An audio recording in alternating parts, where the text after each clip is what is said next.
WFMU's 2010 Record Fair. We get together over 200 record dealers from all over the country, all over the world, and we convene here in New York City, Manhattan, at 18th Street. And we sell all kinds of records, DVDs, posters, everything. Well, ever hear of this group Wigwam from Finland? I'm trying to get their record fair report. They're a progressive rock band that featured Pekka Poila on bass. Don't laugh, that's really his name, Pekka Poila. What makes the WFMU Record Fair so special is variety. We have every kind of record, every genre, every format. If it's out there, you can probably find it here. Things that you didn't know you wanted, things that you forgot existed. Nearest ATM is probably on the corner. Nearest restroom is right up the hallway to my right, which also leads you to the AV Lounge, which is going to be showing some nice movies today about dysfunctional families and Japanese girls that get eaten by pianos. Seeing my friends is great, but this is the high point of my day, I gotta admit. I know, it's always fun. Yeah. That looks like G Wild. It's kind of overwhelming every time I come here. For the last few years especially, I just feel like I can't focus on anything. It seems to certainly attract a very intelligent buyer and people who are looking for very specific things because they know they're going to find it here. It's the best because it's totally crowded.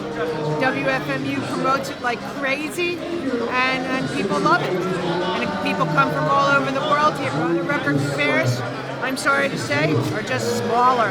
And in this case, size does matter. 10 times bigger, 10 times better.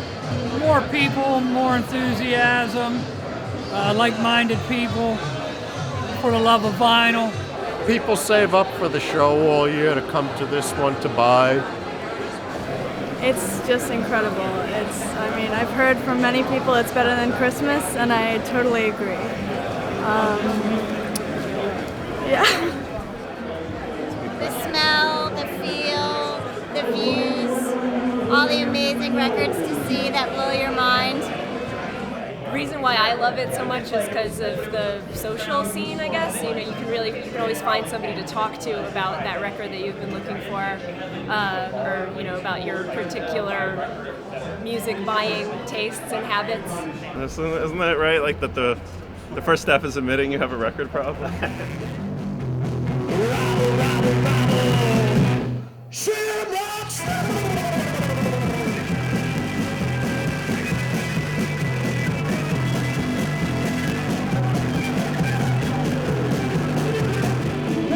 When you play me through my fears, and I will whisper just to make you come near.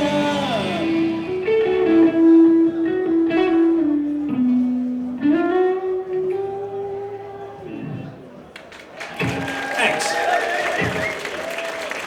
The proceeds from the dealers' tables and the door admission, all that money goes to running the station, which is a non-profit station. So that's kind of an important aspect of it. Support the station, buy lots of records. I buy a year's supply. And a lot of the really cool non-music stuff too, like weird posters and movies and things like that. It's like a collector's paradise. When the recession hit, people were not spending money on records. They just couldn't afford it.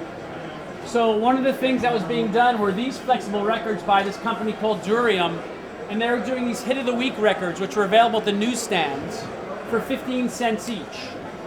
And if that was still too much money for you, you would get a Durium Junior for 5 cents. The people that come to it are really passionate, and it's all built around WFMU's directive of bringing music to the people, records, bands, all the stuff that goes on here. And I can't wait till next year. Hope you can make it too. I play my old records once a year on New Year's Eve. My son told me, why don't you put all the records on tape? You can put your butt on the couch and you don't have to turn each record over. And I told him, you see, youngster, you don't know what you're talking about. Because when I grab a record and I hold it in my hand, I remember the era where I was. I look at the label.